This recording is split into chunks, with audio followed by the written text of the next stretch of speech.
অখণ্ডমণ্ডলেশ্বর শ্রী শ্রী স্বামী স্বরূপানন্দ পরমহংসদেবের উপদেশ বাণী অখণ্ড সংহিতা চতুর্থ খণ্ড হইতে মানব মর্মে প্রবেশের উপায়। জনৈক পত্রলেখকের পত্রের উত্তরে শ্রী শ্রী বামনী লিখিলেন, ভাষার সাহায্য একজন মানুষ অপর একজনকে নিজের অন্তরের কথা কতটুকুই বা বুঝাইতে পারে, একজন আর একজনের কথা কতটুকু বা বুঝিতে পারে।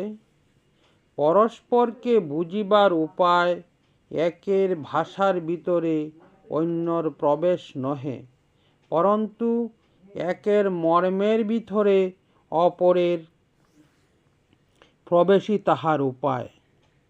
কিন্তু মর্মের ভিতরে প্রবেশ করিতে যুক্তি, অনুমান বা পারস্পর্য বিচার কোনো কাজেই আসে না।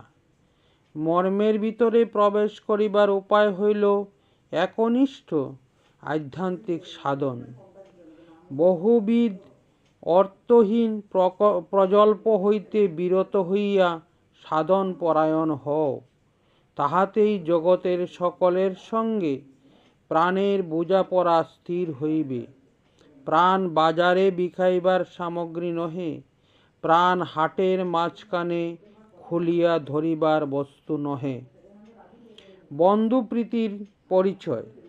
অপর এক পত্রলেখকের পত্রের উত্তরে শ্রী শ্রী বামনী লিখিলেন, শ্রীমান ওর সাফল্য আনন্দ প্রকাশার্থ তোমরা কয়েকজন বন্ধু স্বজন হিতৈষীকে ডাকিয়া আপ্যায়ন করিবার ব্যবস্থা করিতেছ শুনিয়া প্রীত হইয়াছি। ইহা তোমাদের বন্ধুপ্রীতির পরিচায়ক, সন্দেহ নাই।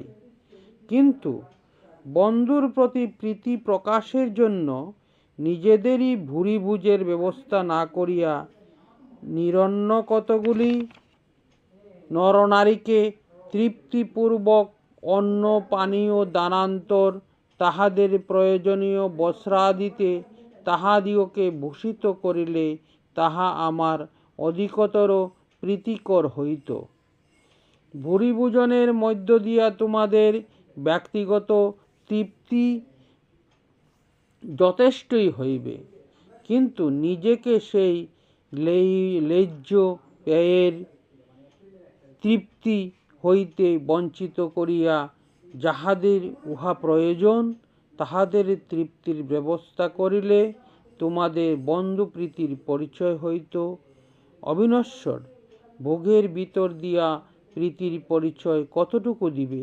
প্রকৃত বন্ধুপ্রীতির পরিচয় ত্যাগে।